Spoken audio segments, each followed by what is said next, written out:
The attic groaned like something breathing beneath the wood. Choked, the air thick, sweet with rot and iron, coating Lena's tongue in the taste of old blood and bile.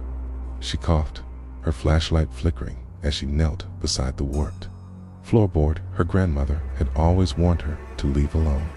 Never under that board, she'd muttered once during a fever dream, eyes rolled back. That's where it still smiles. The board came up with a shriek, splinters slicing her palm. Underneath lay a bundle of lace in blackened paper, soaked through with yellow resin and the faint stink of charred cotton. Lena's hands shook. She shouldn't be touching this. But something compelled her fingers forward, peeling back the layers like damp skin. The doll stared up at her. Its porcelain face was ice cold. One cheek cracked like a spider web, yet the smile remained pristine to perfect. Cute lips curled unnaturally high, like it knew something she didn't. She blinked for a second. The mouth moved. She nearly dropped it. Inside the wrappings lay something else, a brittle scroll of jute cloth, painted on it in faded red. A child, faceless, surrounded by veiled women with knives. Below, in Cindy script, the warning: she smiles when forgotten, she returns when remembered. Lena clutched her chest. Her heartbeat thudded in her ears. A cold drop fell on her hand. She looked at something on the ceiling. Another drop, then another. The floorboards wept dark water beneath her knees, and the air thickened like breath caught in a scream. She stood too fast, flashlight flickering out. Darkness pressed close. The attic fell silent until something behind her giggled.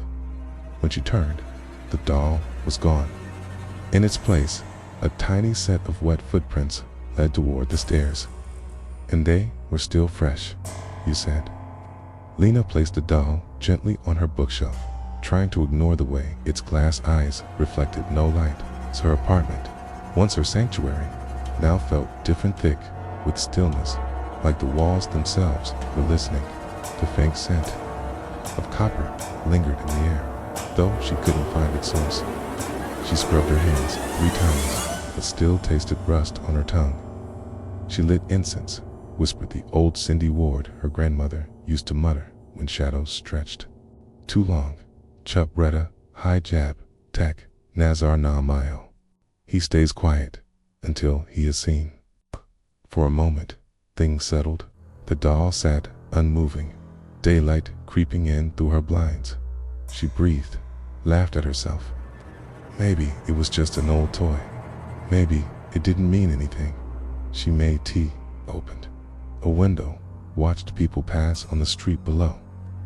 But as evening slid in, the room grew colder, like something invisible coiled in the corners. Her tea turned sour. The incense burned backward. She touched the doll. Its porcelain skin was now damp, like flesh under ice. That night, she woke, gasping, drenched in sweat. Her walls were slick and pulsing, as if the building itself had begun to breathe. A low creaking echoed above her bed. Then came the giggling short, stifled, like a child trying not to be caught. She flung on the light. Silence. Her walls were dry. The doll hadn't moved.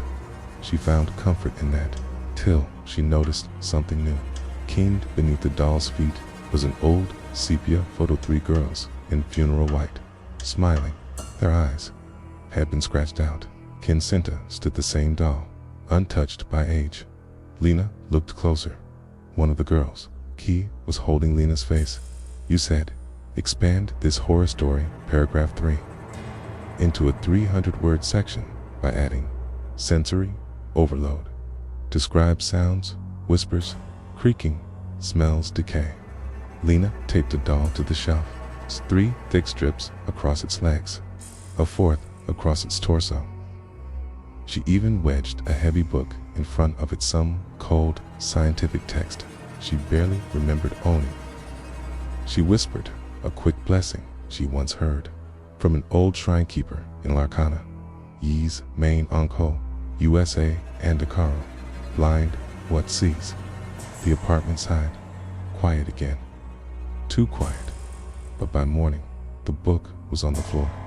The doll had shifted, barely half an inch, but enough to feel deliberate. The tape was still pressed flat, untouched. Her stomach turned. She ran her tongue over her teeth. It tasted like copper. She hadn't eaten anything metallic. She checked the windows, all locked. She replayed her security footage. At 3:07 a.m., static bloomed across the screen. For exactly 13 seconds. When the feed returned, the doll's head was tilted slightly to the right. Its smile seemed wider. Her chest tightened. Desperate for control, she buried the doll in a shoebox lined with rock salt, wrapped in a prayer cloth from her grandmother's old chest, the kind used to ward off bad dreams in Cindy villages. For a while, an hour, maybe more, the tension lifted. The silence wasn't so heavy. She thought she had done it. Then the smell returned, like meat left too long in the sun. She found the shoebox back on the shelf, salt scattered, cloth scorched black. She staggered into the bathroom to splash water on her face, but the faucet ran red. Not blood, something thinner, more pungent, like rustic bile. Her reflection trembled. Her own face flickered. For a moment, the smile in the mirror didn't belong to her. Then the lights went out, and in the dark, just behind her, a tiny voice whispered, "Why did you try to hide me?" Lena drove through the night, K-lights slicing fog as she returned to her grandmother's abandoned house, the one she hadn't entered since the funeral. Keys trembled in her hand. The lock resisted like it remembered her. The moment she stepped inside, the air thickened. The old house smelled of rotting oranges and dried blood, sweet, acidic, wrong. The floor creaked beneath her, not from age, but as if something below stirred at her presence. She made her way to the attic. Dust coated everything like ash.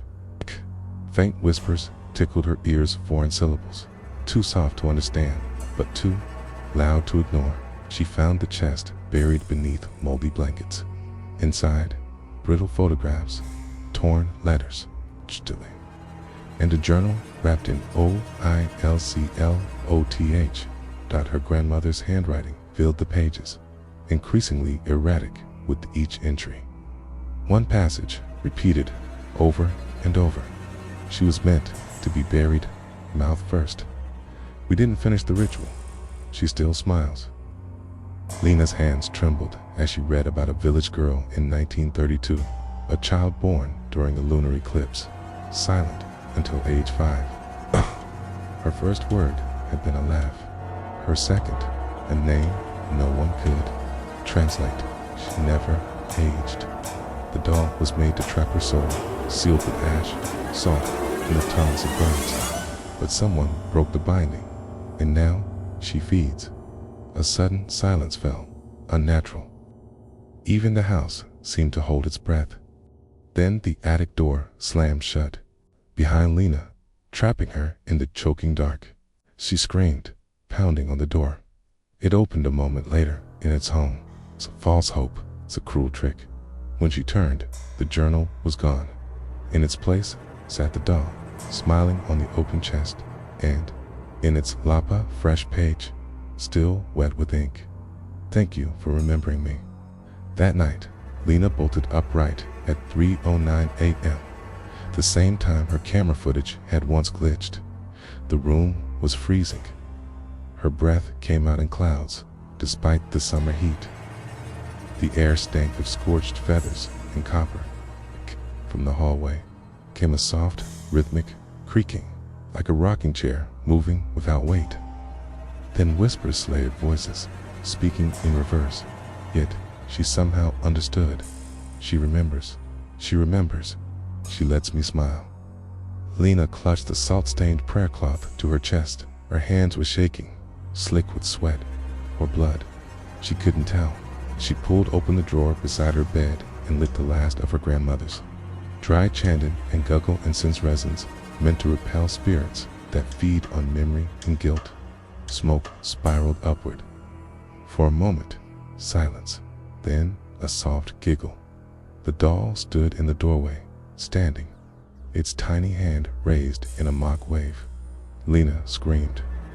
Through the incense at it but it vanished mid-flame, as if made of vapor in spite.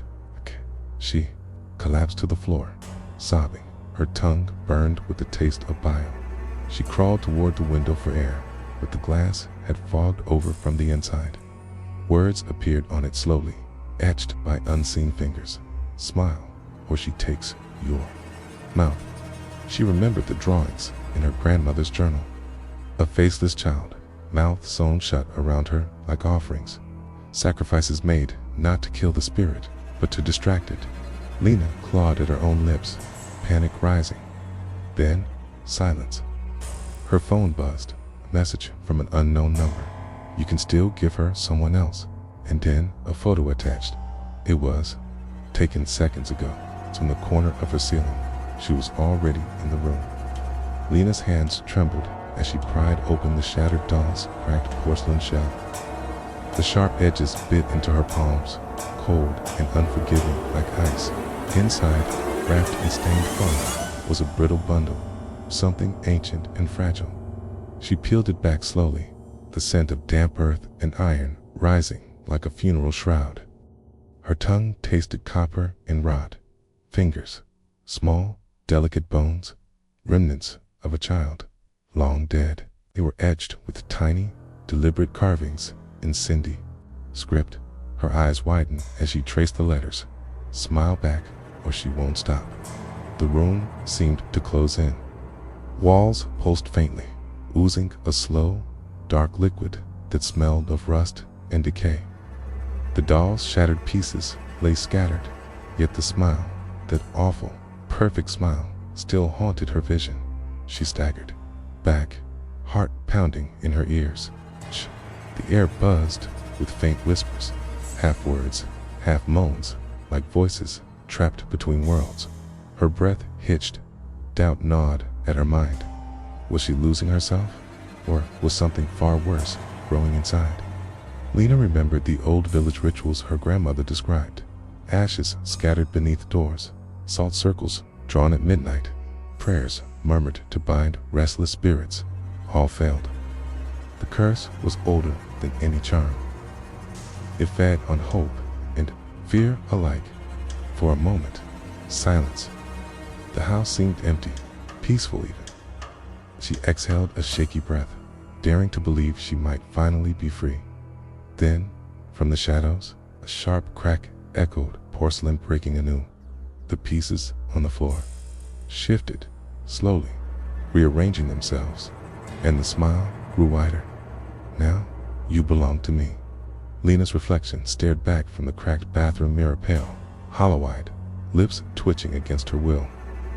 The room smelled of rust and old copper, heavy and metallic, thick in her nostrils. The cold porcelain sink beneath her fingers felt slick, wet, as if it bled silently. Her tongue tasted bile mixed with iron, a sick reminder of the growing rot inside her mind. Outside the window, the walls of her apartment seemed to pulse dark rivulets, slowly trailing down like bleeding veins. The faintest whisper crawled through the air, an eerie lullaby sung in a language she no longer understood, but felt in her bones. She clutched an old prayer cloth, frayed and stained with ancient symbols, relics from her grandmother's failed attempts to contain the evil. Salt lines drawn hastily on the floor had long since been disturbed, footprints crossing the sacred barrier in the dead of night. All rituals had failed. The spirit fed, not just on her fear, but on her fading sanity. Lena's thoughts spiraled, memories twisting into nightmares. She remembered a village tale, a child born during a lunar eclipse, trapped forever in porcelain skin, her smile a mask hiding something far worse. The doll was never a toy, but a vessel, cursed by those who feared her power. For a fleeting moment, the apartment seemed still. No creaks, no whispers. The scent of decay retreated. Hope bloomed. Then her lips curled involuntarily into a smile, not hers. Too wide, too sharp. Behind her, the doll's shattered face reassembled piece by piece on the floor, its smile growing wider. And somewhere, deep inside her, a voice whispered, "We are one now." The lights flickered violently before plunging the room into pitch-black darkness, thick and suffocating like a shroud. Lena's breath hitched, tasting copper and bile as the air grew cold, pressing against her skin like a living thing. Her fingers brushed against the walls, which now felt damp and slick and natural, as if the very house was bleeding. A low, creaking sound echoed from the floorboards beneath her feet, like slow, deliberate footsteps circling closer. The scent of decay and burnt incense hung heavy. A cruel reminder of the failed rituals her grandmother once whispered about, the ashes scattered at doorways, the salt lines traced in hurried desperation. None had held the darkness at bay. Chorus of whispered voices swirled through the air, childlike giggles twisted into something sinister. Lena's mind wavered between panic and disbelief. Memories flooded her.